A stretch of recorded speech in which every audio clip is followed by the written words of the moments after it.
So much, Mr. Sandhu, for being here with us. What do you think are the top diseases that Indian audience is suffering from? See, if we stratify the diseases by age group, we have, starting from childhood, the diseases which we encounter are mainly congenital heart diseases. That is, that they are present from birth. And as we go into the adolescent age, rheumatic heart disease comes up in a big manner in both boys and girls, which may present in the adolescence age group itself or may come up later on in age.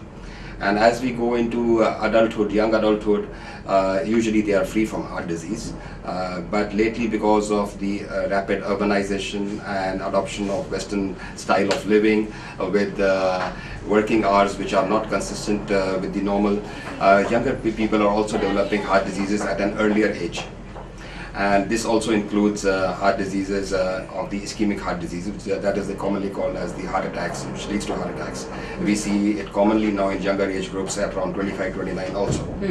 And then later on in middle age, people start getting hypertension and its attendant complications, and ischemic heart disease starts rearing its head at about that time. Women are more or less protected till they are in their active life, till they are menstruating. Maybe post-menopausally, they also catch up with men in the incidence of heart disease.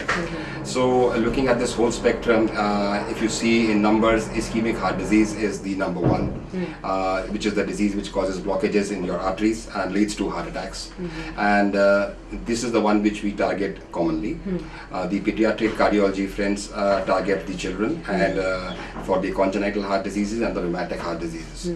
If you talk about screening for these heart diseases, we are looking at simple tests like an echocardiogram, which can detect most of the congenital heart diseases as well as rheumatic heart diseases, and in lots of cases ischemic heart disease too. That is, if a person has already had a heart attack, it can be evident on his resting echocardiogram and an ECG. So simple tests like an electrocardiogram, a chest x-ray and an echocardiogram is enough to diagnose most of these conditions. Silent ischemic heart disease, that is, which has not yet manifested itself, can be detected by stress tests, like treadmill exercise test or a stress thallium test. Or we can also do nowadays a CT coronary angio, which is a CT scan in which the arteries of the heart are reconstructed, and we can get to know whether there are any blockages or not.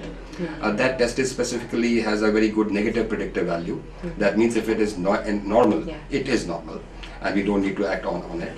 But it is slightly inaccurate when it does show blockages. Then we need to do a conventional angiogram to confirm whether they are there or not. Then we have a host of other tests which tell us the overall risk of getting a heart disease, like checking your sugar levels, checking your lipid profile levels, and checking your other parameters like body weight, and your taking history of your bad habits like smoking.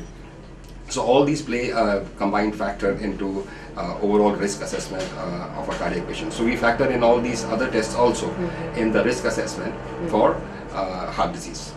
And then we have other tests which are markers of inflammation, which have been shown to predict that you might likely to have a cardiac event in the near future. That is like high sensitivity C-reactive protein, and even the certain subsets of lipid abnormalities like lipoprotein A and small dense LDL. Though of course the significance of that, once we detect them, what to do and act on them, we are not yet clear on that. So at Artemis we have packages tailored for detecting various heart diseases, and if you have had a heart operation or a surgery or an angioplasty, a separate kind of packages targeted for that. We also have other specialties packages for cancer screening and women's health and neonatal health, etc. And I think now all these packages will be available online at healthians.com, where you can log in and see and then access these packages. Thank you.